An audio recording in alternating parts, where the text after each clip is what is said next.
A feared mob boss spent millions bringing Europe's best doctors to save his paralyzed son, but none of them could treat the one thing slowly killing him. He no longer wanted to live. Then Afi, a fearless nurse from Togo, entered his dark room, opened the curtains, and placed a bowl of hot ginger soup beside his bed. She did not pity him, fear his family, or allow him to give up.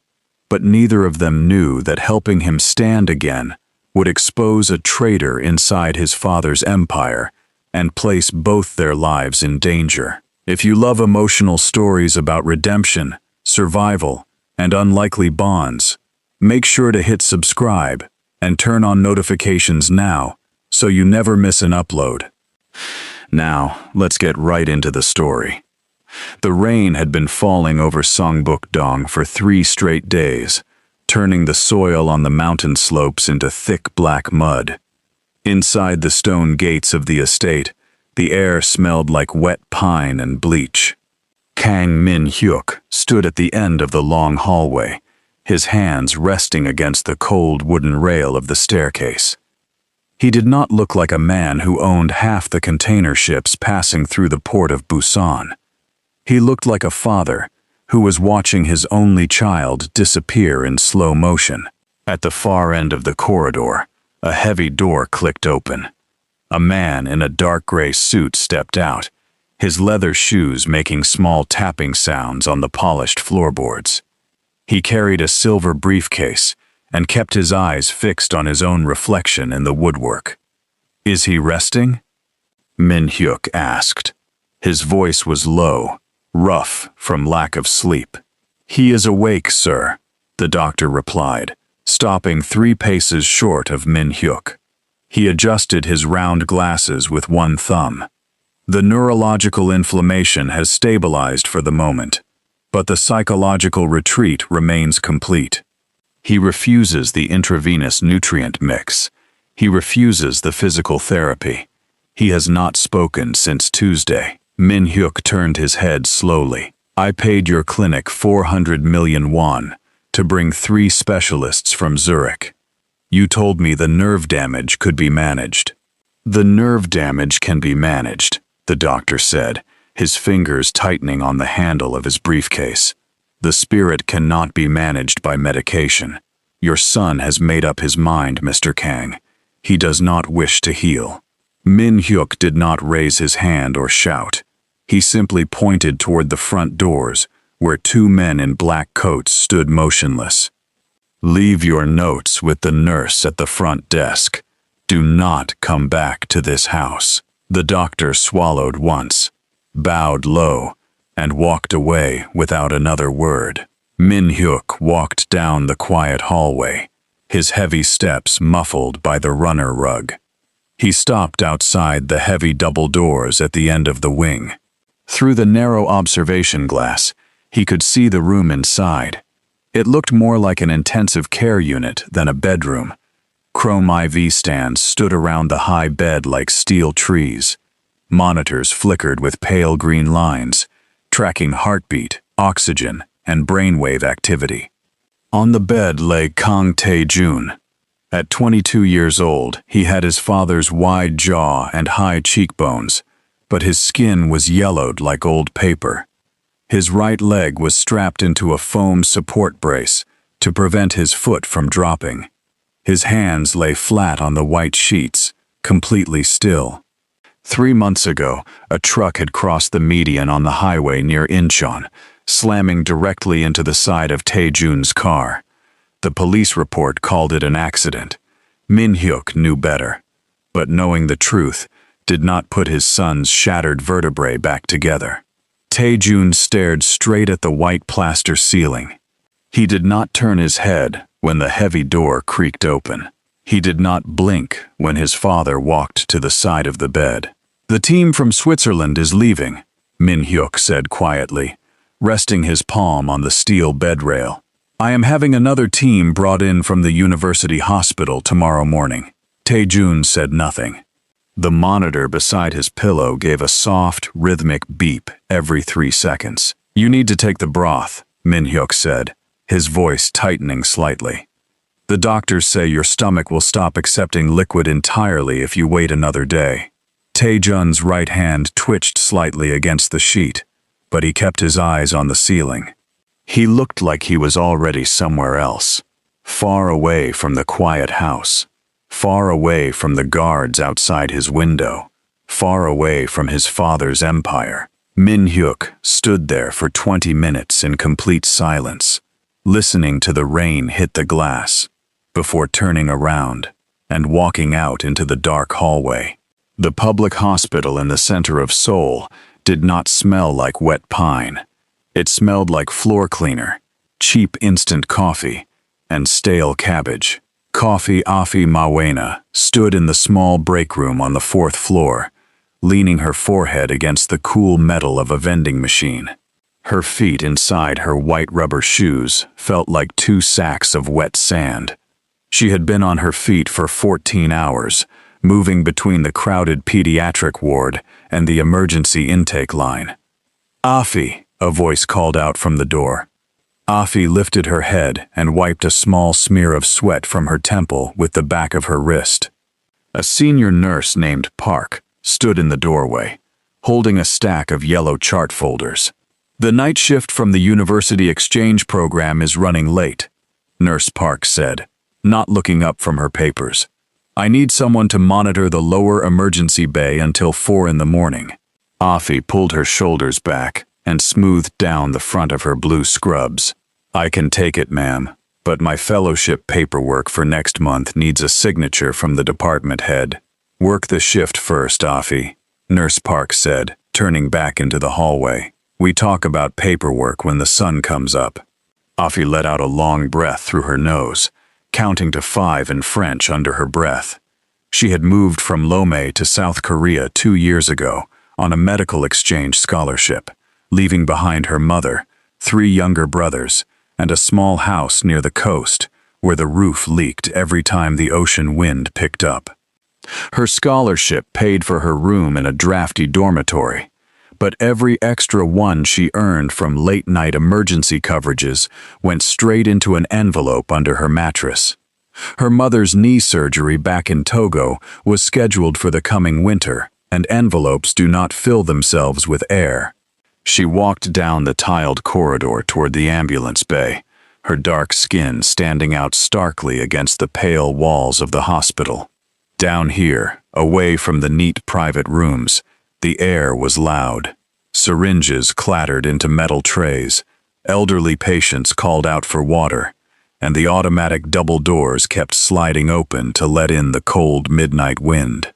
At 20 minutes past 2 in the morning, the heavy red emergency lights above the bay doors began to flash. A silver medical van pulled up to the curb with its tires screeching against the wet pavement. 3 men in matching dark suits stepped out first, their eyes scanning the dark parking lot before they even opened the rear doors. 2 private paramedics pulled a heavy gurney out from the back, shouting instructions to each other. Afi stepped forward instantly, pulling a fresh pair of latex gloves onto her hands. "What do we have?" "Private transport transfer," one of the paramedics said quickly, pushing the gurney past her toward the trauma room. "Patient experienced sudden autonomic dysreflexia during transport from Songbuk-dong. Pulse is dropping. Blood pressure is spiking past 180. Afi fell into step beside the gurney. On the mattress lay Taejun, his face pale gray, his teeth grinding together so hard his jaw muscles stood out in thick knots. His chest was heaving, but no air was moving into his lungs. The digital monitor attached to the side of the bed was shrieking in short, sharp bursts. "He's hyper-reflexic," the private paramedic yelled, reaching for a bottle of liquid medication from his bag. "I need to push 10 milligrams of nifedipine right now." "Stop," Afi said, her hand darting out like a bird and catching the paramedic's wrist. Her grip was surprisingly hard. "Look at his neck. Let go of me," the man snapped, trying to pull his arm back. "You don't know who this patient is." "I don't care if he is the king of Seoul," Afi said, her voice dropping into a flat, steady tone that cut straight through the noise of the alarm. His neck veins are distended. His shoulders are locked. He doesn't need a blood pressure drug. His catheter line is kinked under the frame. He is going into autonomic shock because his body can't clear fluid. She didn't wait for his answer. Leaning over the side of the gurney, she reached beneath the metal side rail, ignoring the greasy machinery grease, and straightened a twisted rubber tube that had trapped itself inside the hinges. A sudden hiss of escaping fluid echoed in the small room. Within 4 seconds, the screaming monitor slowed down. Taejun's shoulders dropped 3 inches into the mattress. He took a long, ragged gasp of air, his ribs expanding under his thin shirt. Afi stood up, wiped her hands on a clean paper towel, and looked down at the patient. For the first time, Taejun's eyes were open. They were dark, bloodshot, and heavy with pain, but he was staring directly into her face. Behind her, near the doorway, a tall man in a dark overcoat stood motionless. Kang Min-hyuk had followed the silver van in his own car. He had seen the entire exchange, the panicked specialists, the wrong medication being lifted, and the young foreign nurse who had solved the crisis in 5 seconds with 2 fingers. The alarm clock on Afi's small desk rang at 7 in the morning. She didn't move from her narrow bed. She just lay on her side, watching a small spider move slowly across the ceiling of her dormitory room. Her legs felt like lead pipes. A knock sounded at the front door. It wasn't the soft, hesitant tap of her roommate. It was 3 heavy, solid thuds that made the thin plywood frame rattle in its socket. Afi pulled herself up, tied her hair back with a black elastic band, and opened the door 2 inches. 2 men stood in the narrow hallway. They both wore dark gray overcoats, had short haircuts, and stood so close together they blocked out the hallway light entirely. "Coffee Afi Mawuena?" the taller one asked. His voice sounded like gravel being kicked down a hill. "Yes," Afi said, keeping her hand firm on the edge of the door. "If this is about the library book, fine. I already paid it on Tuesday." The man did not smile. He reached into his coat pocket, pulled out a long, cream-colored envelope, and held it out. "Mr. Kang requests your presence at the Songbuk estate. A car is waiting downstairs." "I have a double shift at 9, Afi said, trying to shut the door. The man's leather shoe slid smoothly into the gap between the door and the frame. "Your department head has already cleared your leave for the next 6 months. Your belongings are to be packed now." Afi stared at the black shoe blocking her door. She looked past the 2 men toward the stairwell, then back at the envelope in the man's hand. Slowly, she opened the door wide. "First of all, take your shoe out of my doorway before I use this frame to crush your toes. Second of all, who is Mr. Kang?" 10 minutes later, Afi was sitting in the back seat of a black sedan that smelled like brand new leather and expensive mints. The window glass was so dark, she could barely see the sole traffic passing by. She opened the cream envelope on her lap. Inside was a contract printed on thick, cream paper. At the bottom of the page, written in bold numbers, was an annual salary figure that made Afi shut her eyes, count to 3, and open them again to make sure she wasn't seeing extra zeros. It was more than her father had made in 15 years of working at the shipping docks in Lome. It was enough to build a 3-bedroom concrete house back home and pay for her mother's medical treatment 5 times over. The car stopped outside the heavy stone walls of Seongbuk-dong.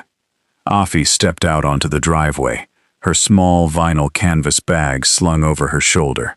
She looked up at the large house. It didn't look like a home. It looked like a museum where someone had forgotten to put out the art. Min-hyuk was waiting for her in a wide room with dark wood paneling. He sat behind a long desk, holding a cup of green tea that was sending up thin spirals of steam. "Sit down," Min-hyuk said. Afi didn't sit. She stood near the center of the room, her canvas bag resting against her hip. "Your driver told me my hospital shift was canceled. That is illegal under my fellowship visa. I bought your fellowship contract from the university board 20 minutes ago," Min-hyuk said, placing his teacup down with a quiet clink. "You now work directly for me. Your job is very simple. You stay in the East Wing. You monitor my son. You make sure he does not die." Afi raised an eyebrow. "I am a nurse, sir, not a security guard. If your son is sick, he belongs in a high-care facility with an entire floor of staff." "I spent 600 million won on high-care facilities," Min-hyuk said, his eyes narrowing into cold slits. "The doctors with 5 diplomas let his breathing tube block last night. You cleared it in 5 seconds. You have sharp eyes, and you do not panic. That is what I am paying for." "And if I say no?" Afi asked. "If I want to go back to my public hospital?" Min-hyuk reached into his drawer and pulled out a blue folder. "Then you return to your dormitory. Your fellowship is revoked by the board for breaking your rotation schedule, and you are back on a flight to Lome by Thursday afternoon." He looked at her steadily. "Or you take the room upstairs, you do your job, and the money is wired to your family's account in Togo on the first day of every month." Afi stood very still. She could feel the pulse beating in her neck. She thought of her mother sitting on the wooden stool in their hot kitchen back home, rubbing her swollen knees with palm oil because she couldn't afford real pain medication. She thought of her younger brother using 3-year-old textbooks with missing covers. She took 3 steps forward, picked up the pen from Min-hyuk's desk, and signed her name at the bottom of the paper in big, clear letters. "Room 302, Min-hyuk said, pointing toward the stairs without looking up.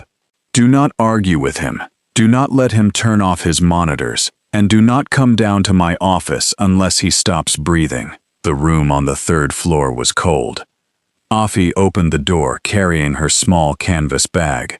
The curtains over the large balcony window were drawn tight, blocking out the afternoon light. The only illumination came from the blue and green displays of 3 separate medical monitors stacked near the wall. Tae-jun was sitting up slightly on his pillows. He wore a dark gray cotton shirt that looked too big for his narrow shoulders. His hair was messy, hanging down over his forehead, and his face was turned toward the dark corner of the room. Afi walked in, shut the door behind her with a loud click, and dropped her bag onto the floor near the wardrobe. Tae-jun didn't move.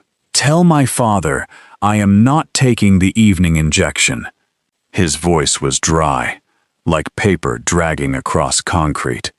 Afi walked over to the window, caught the heavy velvet curtain in her hand, and pulled it back with one smooth motion. High afternoon sunlight flooded the room, hitting Tae-jun straight in the face. He winced, pulling his left arm up to block the light. "What are you doing?" "Put that back. The air in here smells like an old shoe," Afi said in her clear, accented Korean. She unlocked the heavy glass sliding door and pushed it open 3 inches, letting the cold mountain wind blow through the room. "And you need light. You look like a potato that was left in a cellar for 6 months." Tae-jun turned his head slowly, his eyes wide with anger. "Who gave you permission to open that?" "The piece of paper your father made me sign 20 minutes ago," Afi said. She walked over to the side of the bed, picked up the medical chart hanging on the frame, and began flipping through the pages. "Your pulse is slow. Your skin is dry. When was the last time you drank real water instead of that salt solution in the bag?" Tae-jun reached out his right hand, grabbed the silver plastic tray on his bedside table, and shoved it off the edge. The metal tray hit the wooden floor with a deafening crash. A glass water pitcher, 2 plastic medicine cups, and a stainless steel spoon bounced across the floor, splashing water all over Afi's white shoes. "Get out," Tae-jun said, his voice shaking with quiet rage. "Get out of my room. Afi looked down at her wet shoes. She looked at the water soaking into her left sock. Then she looked up at Taejun. She didn't scream. She didn't call for the guards standing out in the hallway. She simply walked over to the corner, pulled a heavy wooden chair out from behind the desk, dragged it right to the edge of Taejun's bed, and sat down with a heavy sigh. She pulled a thick French medical textbook out from her pocket, opened it to page 42, and crossed her ankles over the wet floorboards. "My shift ends at 8 o'clock tonight," Afi said calmly, keeping her eyes on her book. "You can throw the lamp next if you want, but you are still going to look at my face until 8 o'clock. Taejun stared at her, his chest rising and falling fast. "Do you know who my family is?" Afi turned a page in her book. "You are the people who own too many suits and don't know how to clean a water line. Now keep quiet. I am studying neurology." For 3 days, the room upstairs was a battleground of complete silence. Taejun refused to speak. Every time Afi came in at 8 in the morning, he turned his face toward the wall and kept his eyes closed. When the kitchen staff brought up silver trays with boiled rice, white fish, and bland broth, Taejun didn't touch them. By 5 in the afternoon, the food was cold and untouched. On the 4th morning, Afi walked down to the estate kitchen on the ground floor. The kitchen was bigger than the house Afi's family lived in back in Lomé.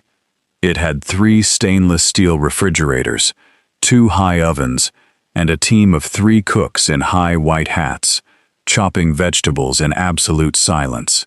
The head chef, a middle-aged man named Lee with sharp eyes, looked up when Afi pushed open the swinging doors. "The patient's breakfast tray is already upstairs.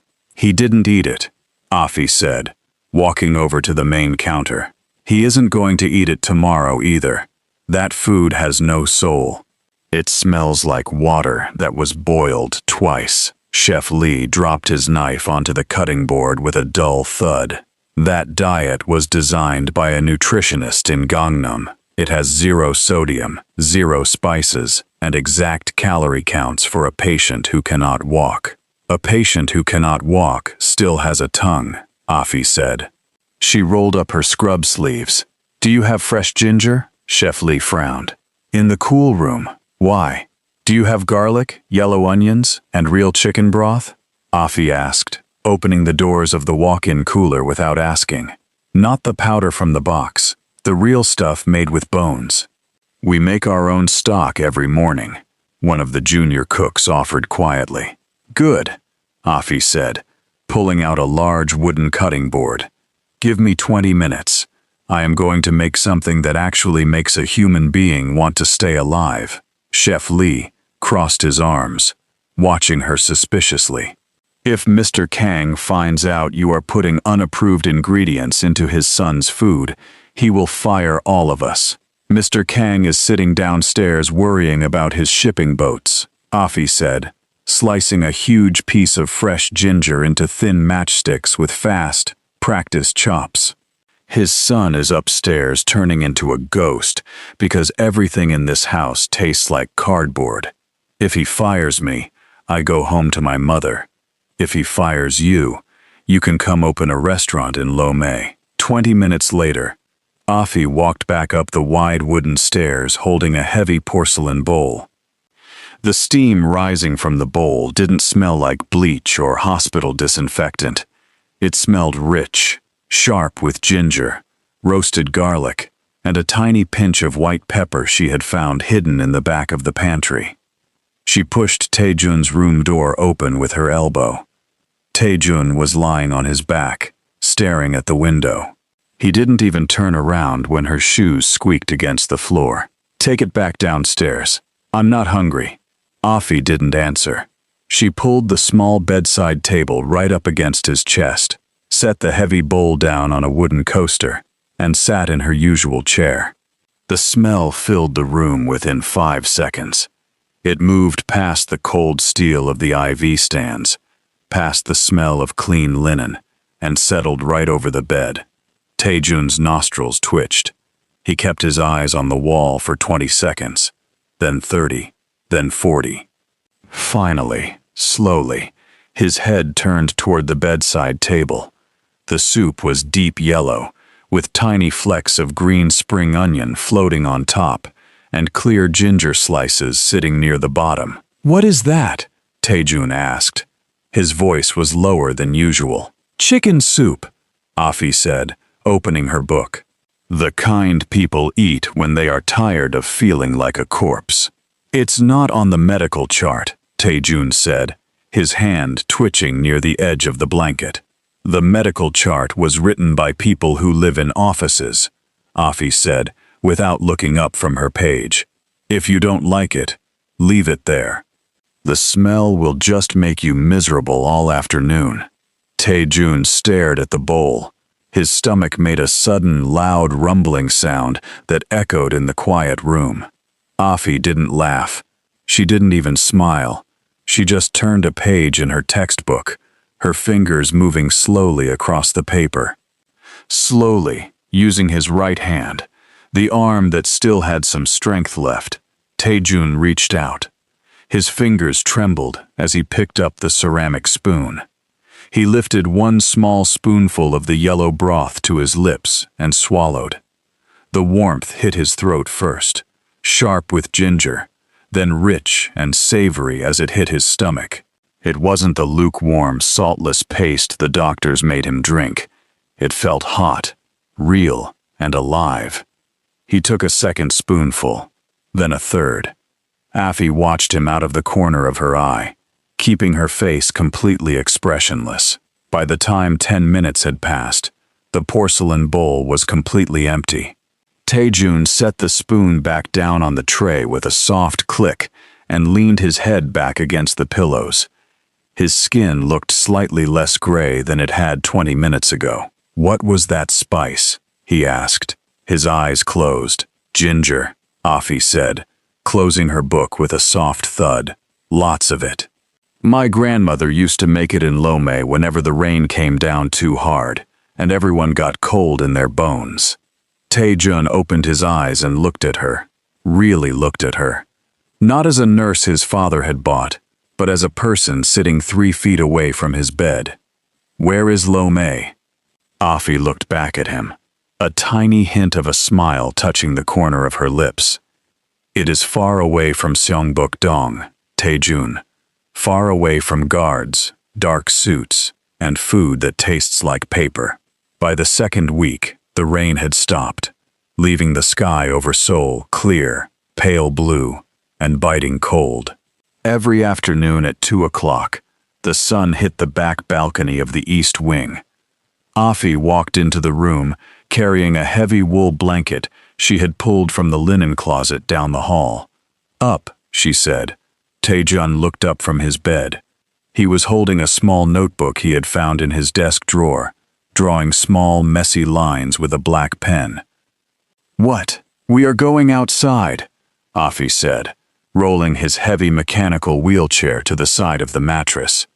"It is 11 degrees outside," Taejun said, holding his pen tighter. "The doctor said cold air triggers nerve spasms in my legs." "The doctor is not here," Afi said. She grabbed the edge of his bedsheet and pulled it back, exposing his thin legs. "And you have been inside this box for 80 days. If you stay in this room any longer, your skin is going to turn into transparent plastic."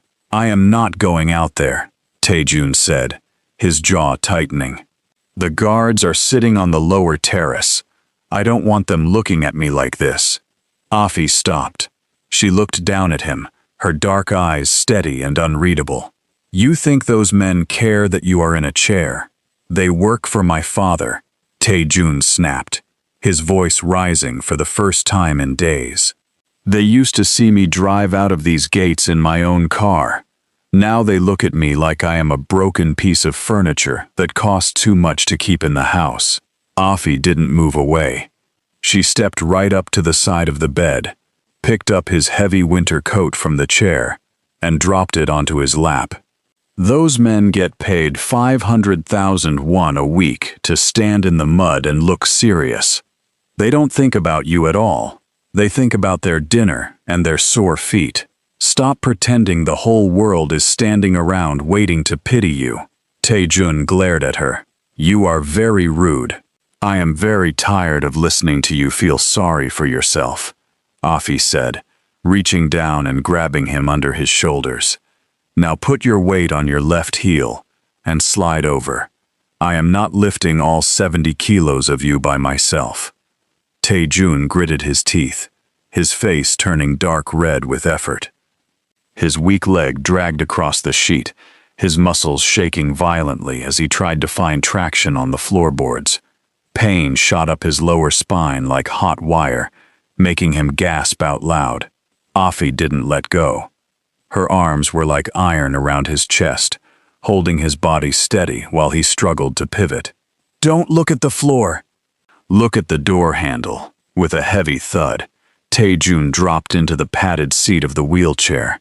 He was breathing hard, sweat instantly breaking out across his forehead despite the cool room.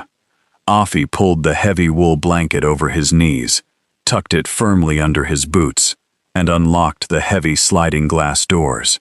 She pushed the wheelchair out onto the stone terrace.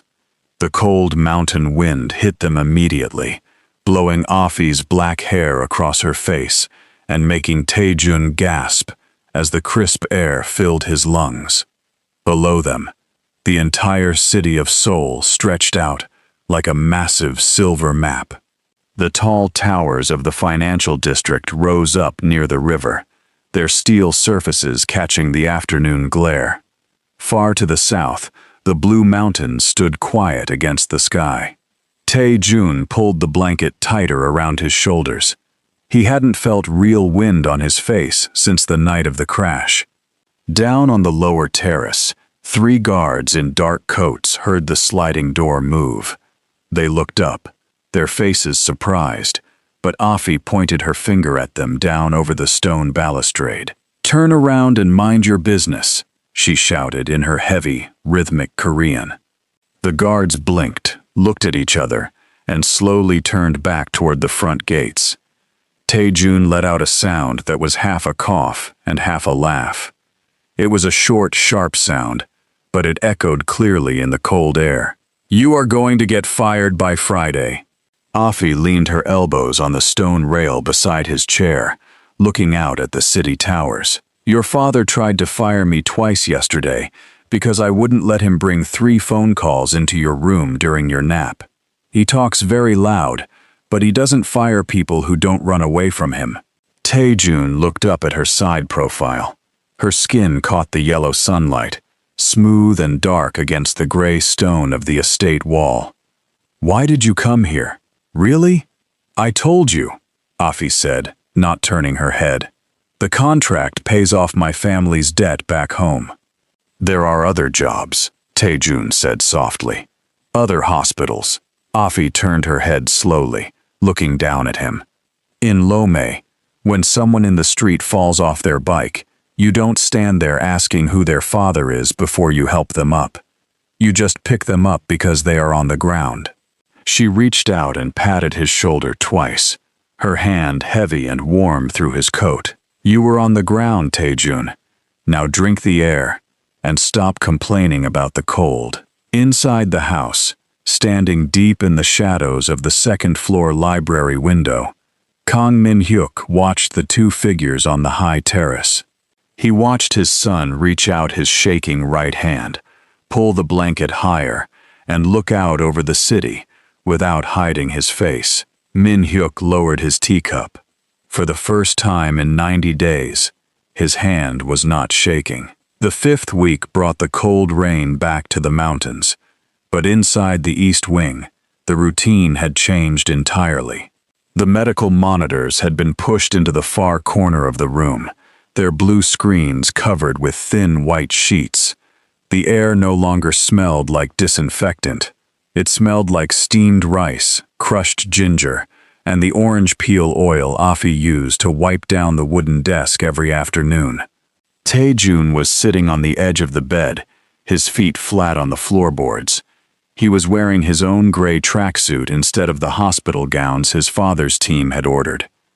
Afi stood 2 paces away, holding a wooden walking cane she had pulled from the ground floor hallway closet. 3 steps, she said. Tae-jun stared at the rubber tip of the cane.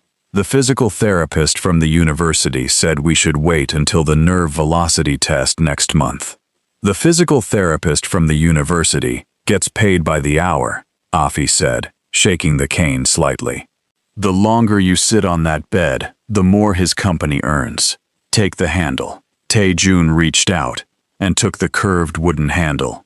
His knuckles turned white under the strain. Slowly, using his left hand to push off the mattress frame, he forced his body upward. His knees trembled violently. The nerve damage in his lower back felt like hot needles pulling through his leg muscles, making his breath catch in his throat.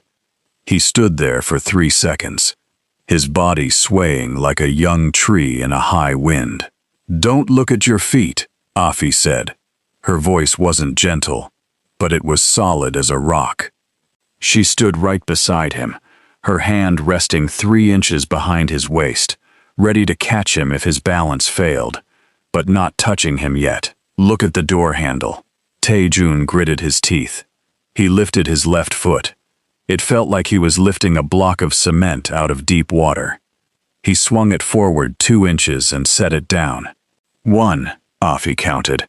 He dragged his right foot forward, the shoe squeaking against the wood. 2, she said. His knee gave a sudden sharp buckle. Tae-jun gasped, his shoulders dropping 2 inches as gravity pulled him down. Before his hip could hit the floor, Afi's arms slid under his shoulders, like 2 steel bars. She took his full weight without shifting her feet, her boots locked firmly against the floorboards. She held him there in midair for 3 long seconds, until his breathing slowed down. "I can't," Tae-jun whispered into her shoulder, his eyes shut tight against the pain. "The leg isn't working." "It is working," Afi said quietly into his ear. Her breath was warm against his cold neck. "It's just lazy because you let it sleep for 3 months. Stand up, Tae-jun. I am not carrying you back to that bed." Tae-jun took a long, shaking breath. He pushed down hard on the wooden cane, straightened his left hip, and pulled his weight back up. 3, Afi said softly. He stood there on his own 2 feet, leaning heavily on the stick, but his hips were straight. He looked up at the door handle, then turned his head slowly to look at Afi. She was smiling. It wasn't the small, polite smile the hospital staff used. It was a wide, clear smile that showed her straight white teeth and made small dimples appear in her cheeks. "See?" she said, tapping his shoulder with her finger. "You are not furniture." Before Tae-jun could answer, the door to the hallway clicked open. A man in a navy blue suit stepped inside. He wasn't one of the regular estate guards. He was shorter, thinner, with narrow eyes and a small silver pin, shaped like a shipping anchor pinned to his lapel. His name was Secretary Cho, Min-hyuk's chief administrative officer, who managed the family's private accounts and estate logistics. Cho stopped in his tracks when he saw Tae-jun standing near the middle of the room without his wheelchair. His eyes darted from the cane to Afi's arm resting near Tae-jun's waist. "Mr. Tae-jun," Cho said, bowing quickly. "I did not realize you were undergoing physical exercise." "What do you want, Cho?" Tae-jun asked. His voice was tight with effort, but it was clear and firm. "Your father requested the updated medical logs for the insurance review," Cho said, holding out a black leather folder. He didn't look at Tae-jun's face. His eyes kept sliding toward the IV lines that were wrapped up in the corner of the room. "The medical team in Zurich requires verification that the nerve stimulation equipment is being utilized daily." Afi stepped between Cho and the bed, taking the black folder from his hand before he could get closer. "The equipment is put away because the patient is walking. Tell your team in Zurich they can save their paper." Cho looked down at Afi. his small eyes narrowing slightly. "Nurse Mawuena, your job is to follow the instructions provided by the clinic directors. Mr. Kang spends significant resources to ensure his son receives standard care. Standard care kept him in that bed for 3 months," Afi said, holding the folder against her chest. "Now he is standing up. If you don't like it, go downstairs and tell Mr. Kang he can come up here and push his son back onto the mattress himself." Cho stared at her for 2 long seconds. A thin, cold smile touched his lips before he bowed again. "I will inform Mr. Kang of your progress." He turned around and walked out, closing the door behind him with a silent, sliding click. Afi watched the door close, her eyebrows pulled together into a tight line. "What is it?" Taejun asked, leaning his hip against the edge of the desk to rest his leg. "I don't like his face," Afi said flatly. Taejun let out a small laugh. "Cho has been my father's secretary for 10 years. He handles all the international accounts for the shipping line." "I don't care about his accounts," Afi said, walking over to the small table where Taejun's daily water pitcher sat. She picked up the glass pitcher, lifted it to the light, and looked at the liquid inside. "He smells like cold grease, and he looks at you like he is counting how many one you are worth on a piece of paper." She emptied the pitcher into the small sink near the bathroom, turned on the tap, and rinsed the glass 3 times with fresh water from the main pipe. "You are very paranoid," Taejun said, sitting down heavily on the edge of his bed. "In Lome," Afi said, refilling the pitcher with clear cold water. "If a man comes to your door with a dry smile and a black folder, you lock your back gate twice. Put your leg up. We do 2 more steps before dinner." The rain turned heavy again at midnight, slamming against the high glass windows of the Songbuk estate like tiny stones. Afi sat in her small adjoining room, her feet tucked under her blanket, reading her textbook by the light of a small desk lamp. Across the hall, the house was completely quiet, save for the dull thud of the wind against the roof tiles. At 20 minutes past 1 in the morning, her door handle turned with a tiny, metallic creak. Afi's head snapped up instantly. She didn't move her body, but her hand slid smoothly under her pillow, her fingers wrapping around the metal-heavy handle of a stainless steel flashlight she kept there every night. The door opened 3 inches. It wasn't a guard. It was Taejun. He was leaning heavily on his wooden cane, his breathing shallow and uneven. He wasn't wearing his shoes. His thick cotton socks dragged silently over the floorboards. "Afi," he whispered. Afi was out of bed in 1 second, stepping across the small room and catching his arm before he could slip. "What are you doing up? You worked your leg for 2 hours today." "Listen," Taejun said, his voice dropping into a razor-thin whisper. Afi went completely still. Through the thick walls of the east wing, past the quiet hallway, came the sound of raised voices from the ground floor. It wasn't the regular sound of estate business. It was sharp, loud, followed by the dull, violent thud of wood splintering against metal. A sudden pop echoed through the lower floor, a sound like a heavy dry branch snapping under a boot. Afi knew that sound. She had heard it twice in her life during the harbor strikes in Lome, when the port security opened fire near her uncle's shop. It was not thunder.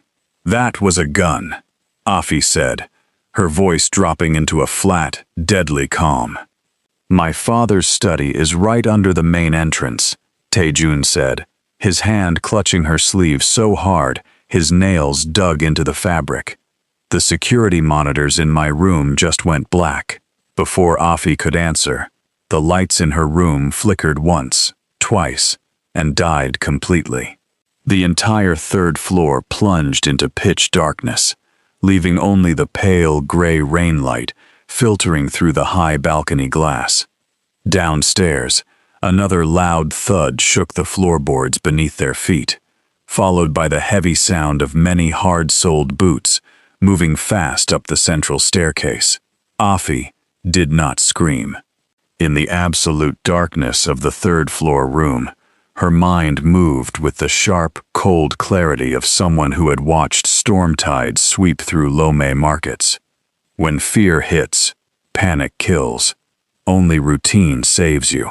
She grabbed Taejun by his elbow, dragging his trembling weight away from the doorway and toward the far wall. "Down," she whispered in his ear. "On your belly. Now." "Afi, my father. Your father has 6 men with guns downstairs," Afi hissed, pressing her hand firmly against the back of his neck until he slid onto the cold floorboards. "You cannot walk without a stick. If you go out into that hallway, you are not a son. You are a target." The heavy footsteps on the wooden staircase were getting closer. Heavy, fast, rhythmically hard. These were not the casual steps of the estate guards who spent their nights drinking warm tea by the gate. These were men who moved in formation. Afi slid on her knees across the dark room to the bedside table. She didn't reach for her medical books. She grabbed the heavy stainless steel flashlight from under her pillow, her fingers wrapping around the cold, ribbed grip. Then she grabbed the heavy glass water pitcher she had refilled only hours ago. The heavy oak door at the end of the east corridor split open with a violent crack. "Search the private suites," a voice called out in Korean. The accent was thick, flat, and heavily accented, with a northern coastal drawl. "The old man's records say the boy is kept in the upper wing." Flashlight beams sliced through the dark hallway, casting long, jumping shadows across the ceiling of Taejun's bedroom. Taejun lay flat against the wall, his forehead pressed into the floorboards. His teeth were locked together so tightly his jaw ached, his weak leg twitching in helpless muscle spasms. For 3 months, he had wished for an end to his useless existence. But now, lying in the dark while strange boots destroyed his home, a cold, violent rage boiled up from the pit of his stomach. He didn't want to die like an invalid in a dark corner. A hand grabbed the metal lever of Taejun's bedroom door. Afi didn't hide under the bed. She stood directly behind the wooden frame of the door, her knees slightly bent, her back pressed flat against the plaster wall. She took a slow breath through her nose, counting to 3 in her head. The door swung inward. A tall man in a black rain slicker stepped across the threshold, a wide tactical flashlight attached to the barrel of his short-barreled automatic rifle. The beam swept across the empty bed, the pulled-back sheets, and the white medical monitors draped in linen. "Clear," the man began, turning his head back toward the corridor.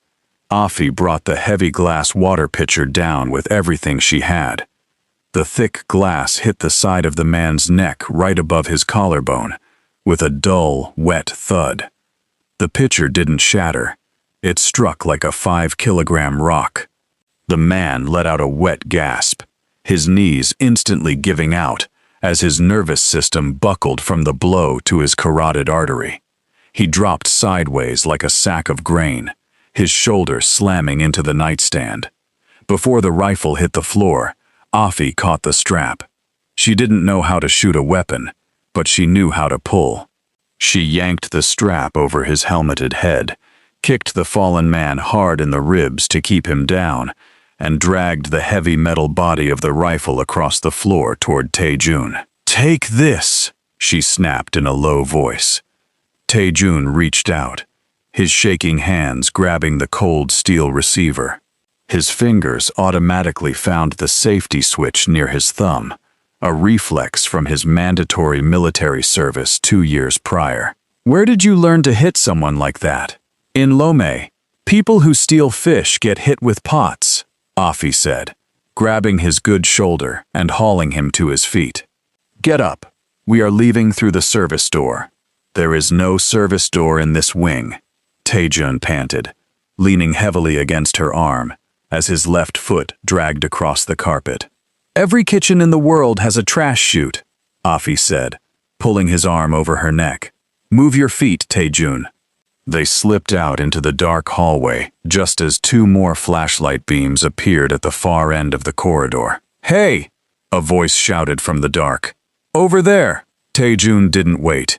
He leaned his full weight into Afi, raised the heavy rifle with his right arm, and fired 3 fast rounds into the plaster ceiling above the hallway. The deafening bang bang bang echoed in the narrow space like thunder inside a tin box. Plaster dust rained down from above, blinding the men with flashlights and forcing them to dive flat onto the runner rug. Afi didn't look back. She half-carried, half-dragged Taejun down the narrow linen stairs at the back of the east wing. Her lungs burned with the cold air, her arms aching under his 70 kilos of weight, but her stride never broke. They reached the ground-floor service kitchen. The stainless steel tables were dark, covered in white plaster dust shaking down from the ceiling above. The back metal door leading to the delivery driveway was hanging wide open, swinging violently in the wet night wind. Standing near the open door, illuminated by the red taillights of an idling black delivery van, was Secretary Cho. He wasn't running. He wasn't screaming. He was standing calmly by the open bumper, holding a thick leather briefcase under his arm and checking his wristwatch by the light of his mobile phone. Cho turned his head as Afi and Taejun burst through the swinging doors. His small eyes widened slightly, his pale face reflecting the faint red light of the van. "Mr. Taejun," Cho said softly. He didn't run. He reached into his coat pocket. "You should have stayed in your bed." It would have been much cleaner for everyone. Before Cho could pull his hand from his coat, Afi didn't hesitate. She lifted the heavy stainless steel flashlight in her right hand and threw it straight at his face like a stone. The heavy aluminum torch struck Cho squarely between the eyes. Cho let out a high-pitched squeal, dropping his briefcase as his hands flew to his bloody nose. He stumbled backward, slipping on the wet concrete of the delivery ramp and falling hard onto his hip. "Run!" Afi yelled, grabbing Taejun's belt and hoisting him through the open side door of the delivery van. Taejun scrambled inside the cargo hold, pulling his weak leg in after him. Afi jumped into the driver's seat, hit the red ignition button on the dashboard, and slammed her foot straight down on the accelerator. The delivery van roared to life, its heavy rubber tires spinning wildly on the wet gravel before gripping the asphalt. The vehicle surged forward, smashing directly through the low wooden security gate of the estate and tearing down the winding dark road of Seongbuk-dong into the gray, rain-soaked night. The black delivery van rattled violently as it crossed the metal expansion joints of the Mapo Bridge. Inside the driver's cab, the air smelled like diesel exhaust and old wet cardboard. Afi kept both hands locked onto the steering wheel at 10 and 2, her knuckles white against the dark plastic. Her heart was beating so hard against her ribs she could feel it in her teeth. In the passenger seat, Taejun leaned his head back against the vinyl headrest. His face was covered in a cold sweat, his right hand still resting on the iron barrel of the rifle lying across his lap.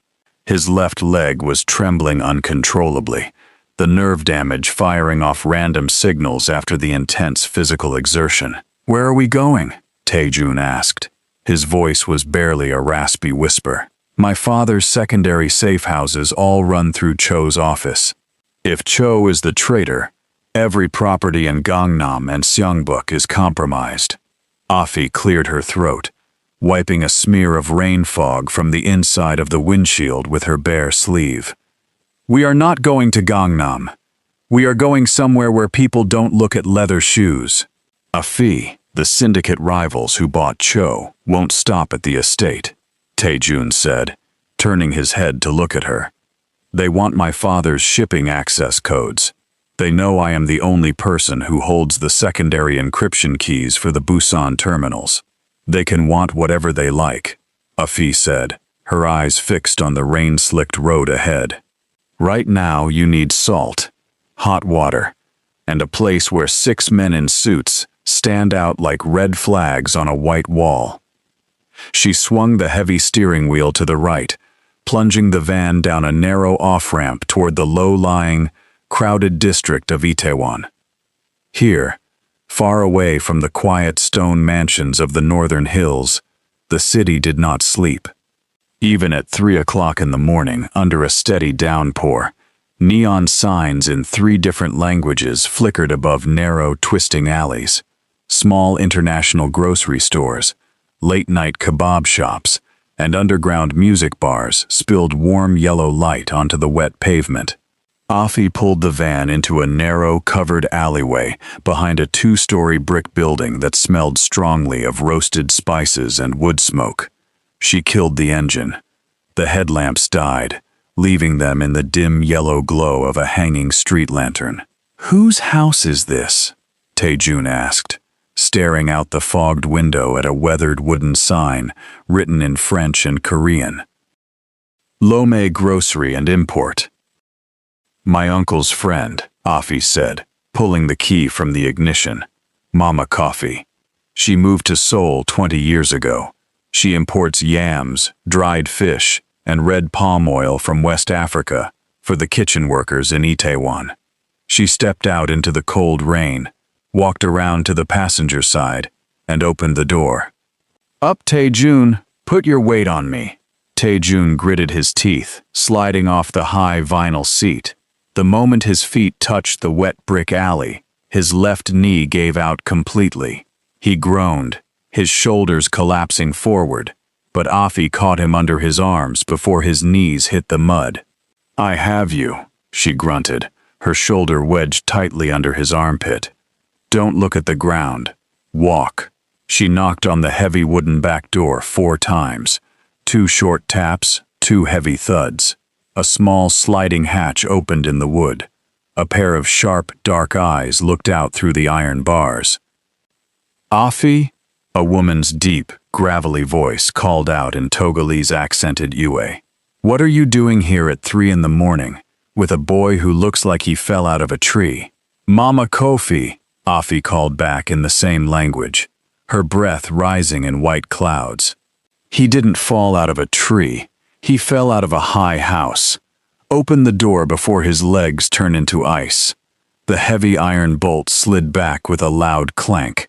The door opened into a warm, narrow kitchen that smelled instantly of fried plantains, smoked fish, and hot ginger tea. A heavy-set woman in a bright yellow head wrap stood in the doorway, holding a wooden spoon like a weapon. She looked at Taejun's pale face, looked at the mud on his expensive gray tracksuit, and then looked at the heavy black rifle Afi had tucked under her arm inside her jacket. Mama Coffee didn't ask questions. She simply stepped aside, grabbed Taejun by his other shoulder with a hand that felt like solid oak, and helped haul him inside onto a low wooden bench near the stove. "Lock the door, Afi," Mama Coffee said in flat Korean, turning to pull a heavy iron kettle off the fire.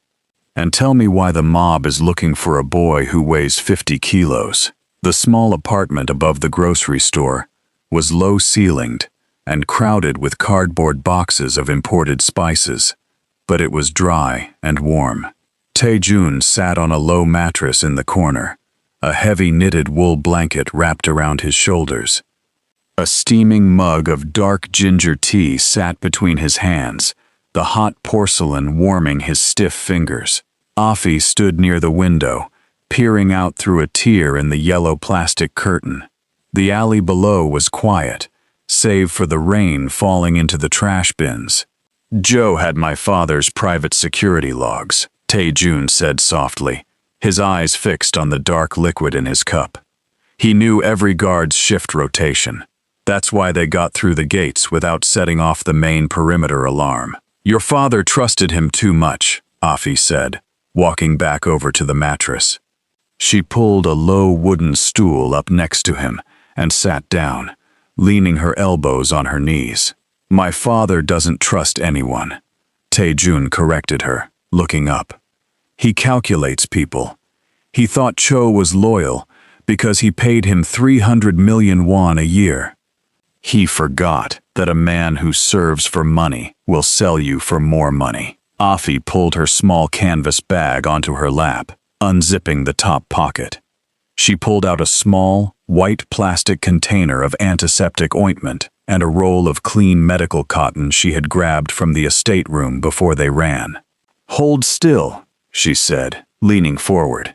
She dipped a piece of cotton into the ointment and pressed it gently against a deep scrape near Tae-jun's left temple, a cut he had gotten when they scrambled into the delivery van. Tae-jun winced, his head flinching back 2 inches. "Ouch!" "Stop moving," Afi said, her thumb holding his chin steady. Her hand was warm, her touch firm but deliberate. "You fired 3 bullets into a plaster ceiling without blinking, but a little cotton makes you cry." "I am not crying," Tae-jun muttered, staring directly into her face. They were very close. In the small, dim room, Tae-jun could see the faint, dark spots under her eyes from lack of sleep, the small scar near her right eyebrow, and the steady, calm rhythm of her breathing. For the first time since the night of the car crash, his heart wasn't beating with fear or pain. It was beating with something else, entirely a strange, quiet warmth that had nothing to do with the stove across the room. "Why didn't you leave?" Tae-jun asked quietly. Afi stopped her hand, the cotton ball resting against his skin. "What?" "When the lights went out," Tae-jun said, his eyes searching hers. "You could have jumped out the lower kitchen window. You had the car keys. You could have gone straight to your dormitory, taken your money, and disappeared. Nobody would have blamed you." Afi pulled the cotton back and began wrapping a strip of clean white gauze around his forehead. "If I left you on that floor, who was going to cook your ginger soup?" "Afi, I am serious." Afi tied the end of the gauze in a neat, small knot above his ear. She looked him straight in the eyes, her face completely unreadable. "My mother told me when I was 7 years old that a person who runs away when their neighbor's roof catches fire will soon have no house of their own. You were under my care, Tae-jun. My signature was on that paper. In Lome, a signature is not just ink. It is your name." She stood up, pulling the blanket higher over his shoulders. "Now drink your tea and close your eyes. We have to figure out how to find your father before Cho cleans out his accounts." By 9 o'clock the next morning, the rain had stopped, giving way to a pale, milky sunlight that washed over the crowded streets of Itaewon. Downstairs in the back storage room of the grocery shop, 3 men were sitting on wooden yam crates around a low plastic table. The first was Mama Coffee's nephew, Kwesi, a 30-year-old logistics worker at the Incheon port who spoke 4 languages and knew every shipping captain between Seoul and West Africa. The second was an elder from the local community association named Mr. Osei. The third was Tae-jun, who sat straight on his crate, leaning his wooden cane between his knees. Afi stood near the doorway, holding a tray of hot coffee cups. Kwesi laid a large printed map of the Busan and Incheon port terminals flat on the plastic table. "Cho didn't go to the police, and he didn't leave the country," Kwesi said, tapping his thick finger against a highlighted section of the Incheon dockyards. "I talked to the night clerk at the primary freight office 20 minutes ago. Cho's private courier filed 3 customs release forms for 4 shipping containers at Terminal 3 at 5 this morning." Tae-jun leaned forward, his brows pulling together. "Those 4 containers hold the backup server drives for my father's entire logistics company. If Cho transfers those drives to a foreign vessel, he controls every digital manifest, every cargo route, and every bank clearance code the syndicate owns. He can't move them without your father's master key, Afi said, setting a coffee cup down in front of Kwesi. He doesn't need my father's key if he has mine, Tae-jun said quietly. He reached into his inner jacket pocket and pulled out a small, heavy silver thumb drive shaped like an anchor. My father gave me this on my 20th birthday. It holds half the administrative decryption algorithm. Cho knows I have it. Then Cho isn't just trying to hide, Kwesi said, looking up at Tae-jun. He is waiting for you to come out looking for your father, so he can take that drive. Tae-jun stood up slowly, taking his cane in his right hand.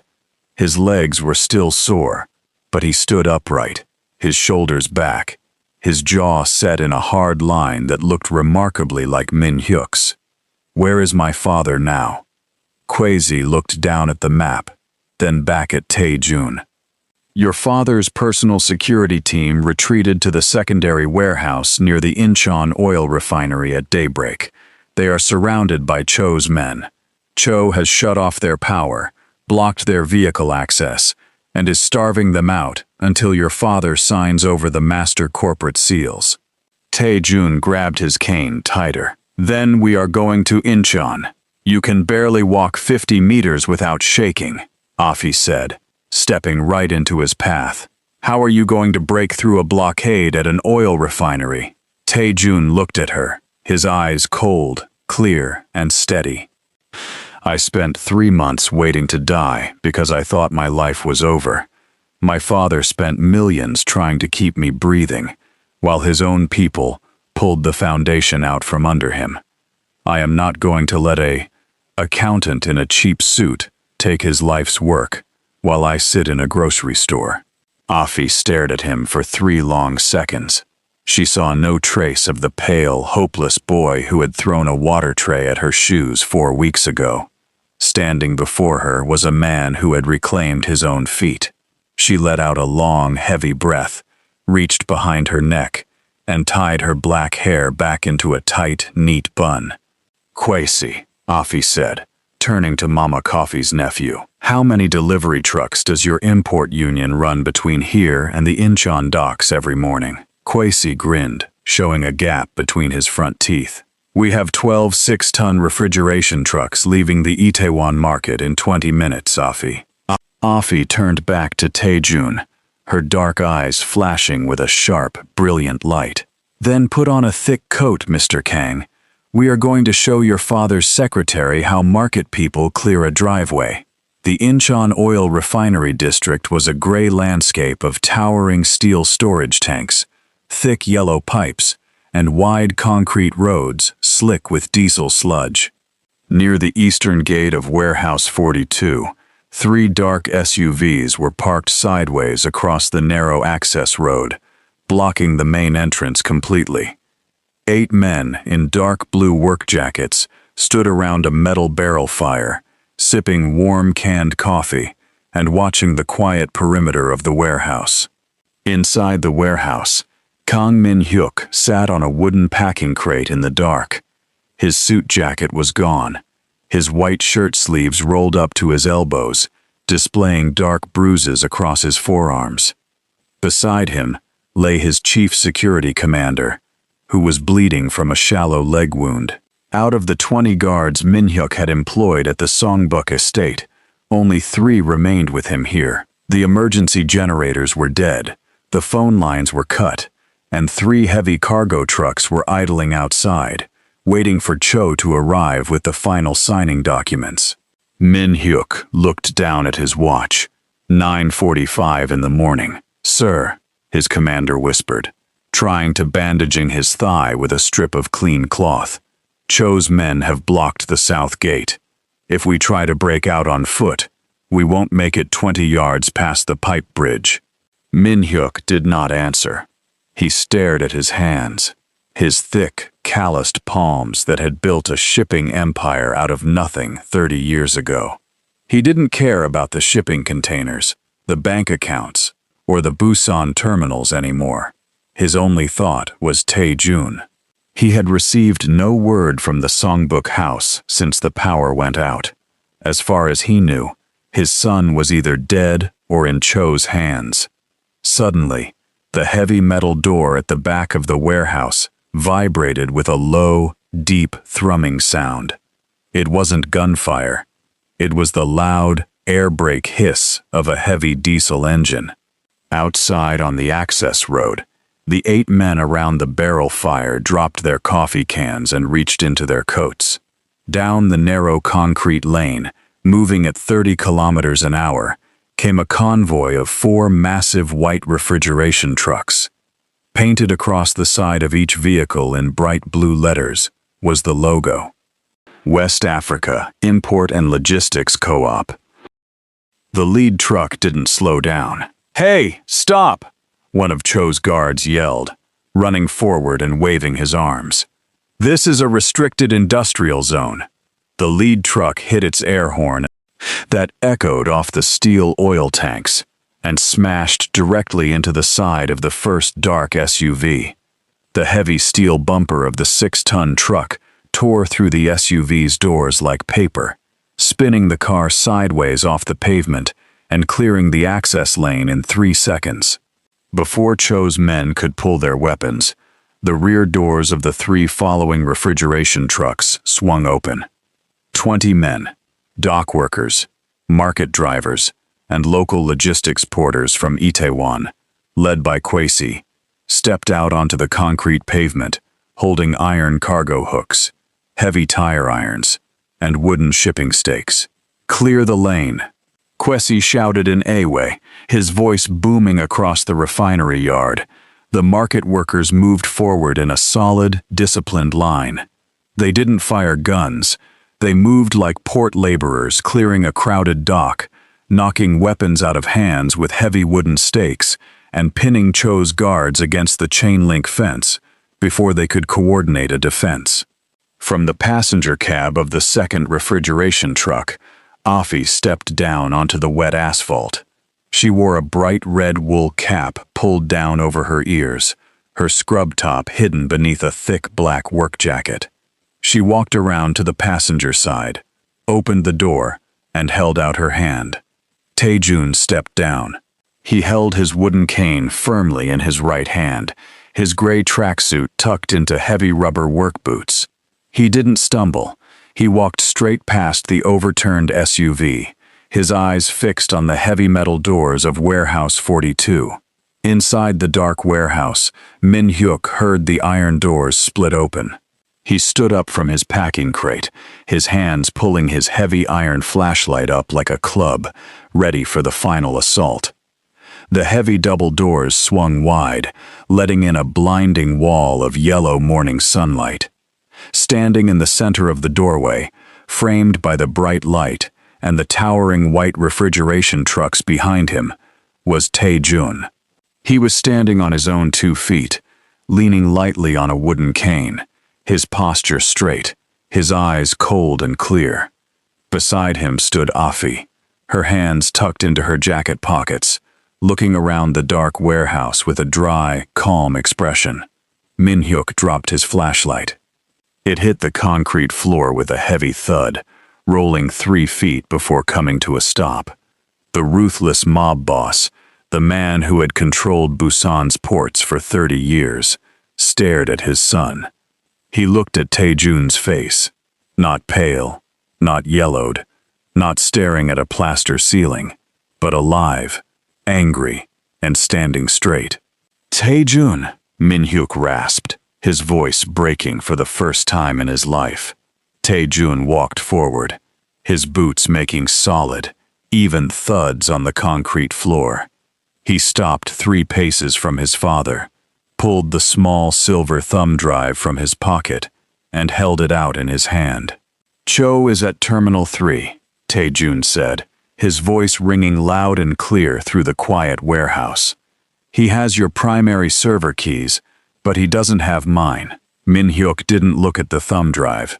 He looked at Taejun's face, then slowly turned his head to look at Afi, who was standing near the open door, watching them quietly.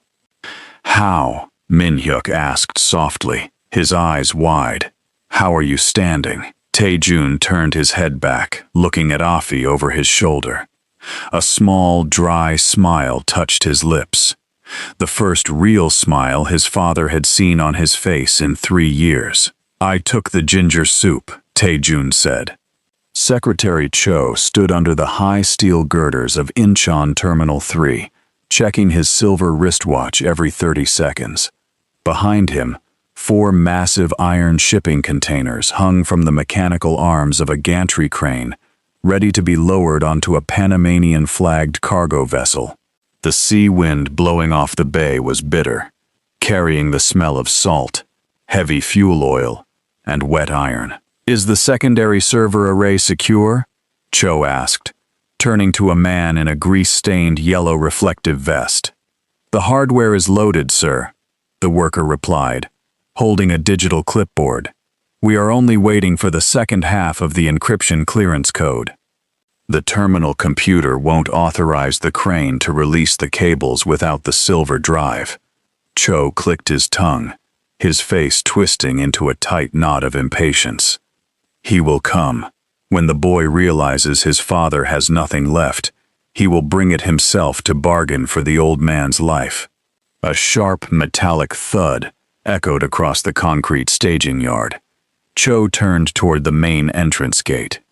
A single white 6-ton refrigeration truck had driven straight into the terminal lane, its heavy air brakes releasing with a long, angry hiss.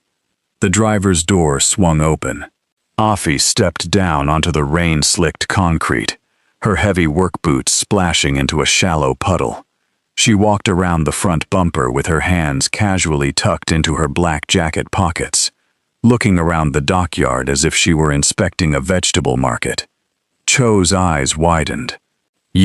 Where is the boy?" "He is right here," Afi said, stepping aside. The passenger door opened slowly. Tae-jun stepped down. He held his wooden cane in his right hand, but he did not lean heavily on it. He stood straight against the ocean wind, his dark eyes locked directly onto Cho's pale face. Behind them, stepping out from the shadow of the truck's rear bumper, came Kang Min-hyuk. The elder syndicate leader moved with a slow, heavy stride. His dark suit was stained with grease, his collar unbuttoned, but his presence was like a heavy iron weight dropping onto the concrete floor. Cho took 2 fast steps backward, his hand darting into his inner coat pocket. "Stop right there. If you take another step, my men on the crane will dump those server drives into the harbor." "Go ahead," Tae-jun said.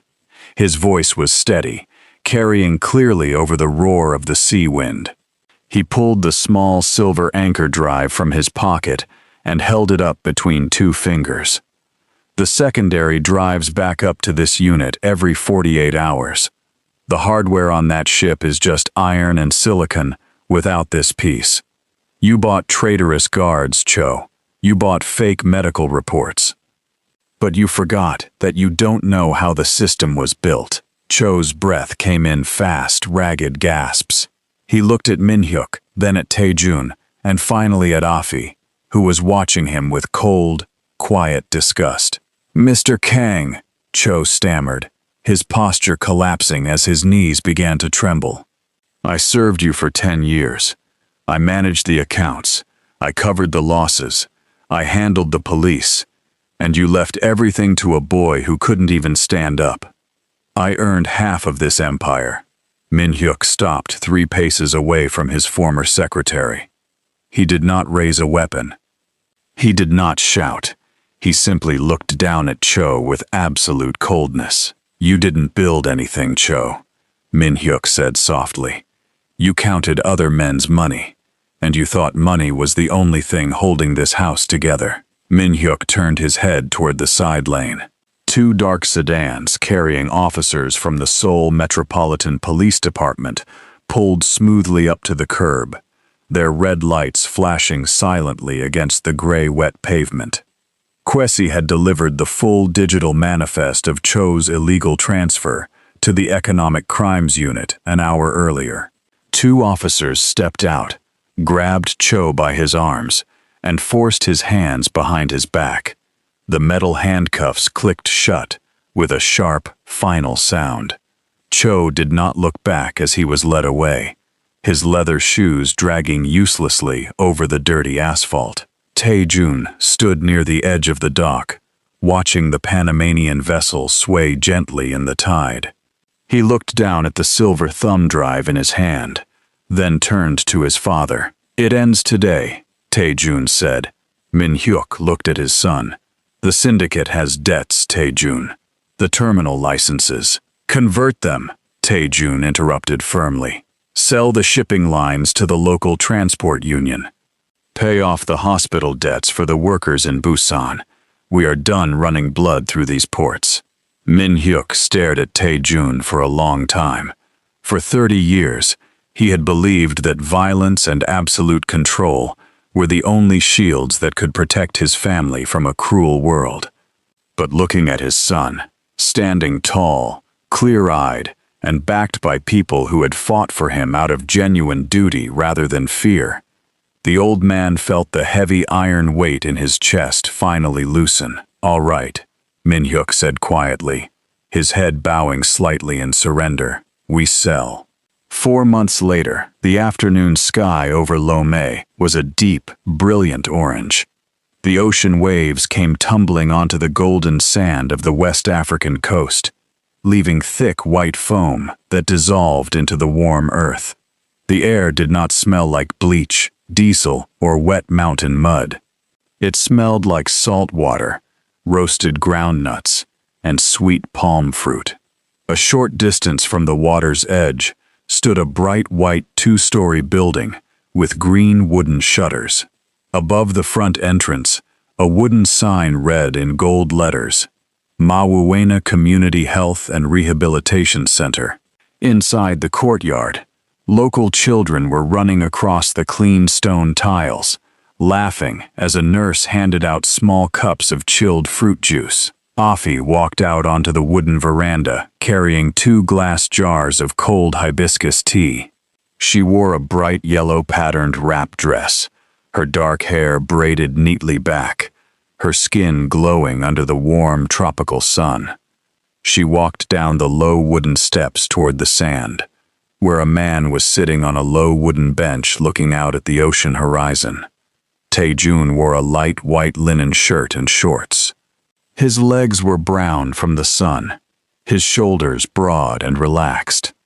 Beside the bench, resting against the wooden post, was his old cane, unmoved, untouched, and covered in a fine layer of ocean sand. Afi handed him a jar of tea and sat down on the bench beside him, her foot lightly touching his. "Your father called from Busan," Afi said, taking a sip from her glass. "He said the final transfer papers for the rehabilitation fund were signed this morning. The clinic in Seongbuk is officially open." Tae-jun took the jar, his fingers brushing against hers. He looked out at the rolling blue waves, a deep, quiet peace filling his face. Did he complain about the cost?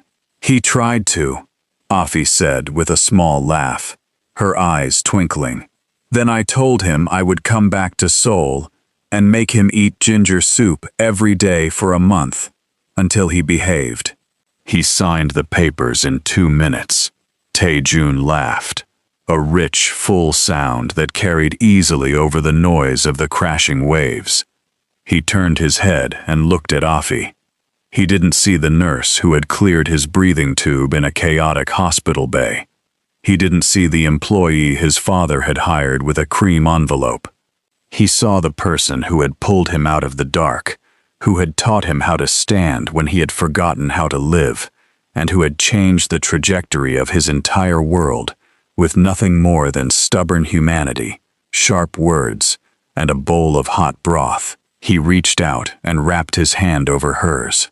Her palm was warm, solid, and real against his skin. "Thank you, Afi," Tae-jun said softly.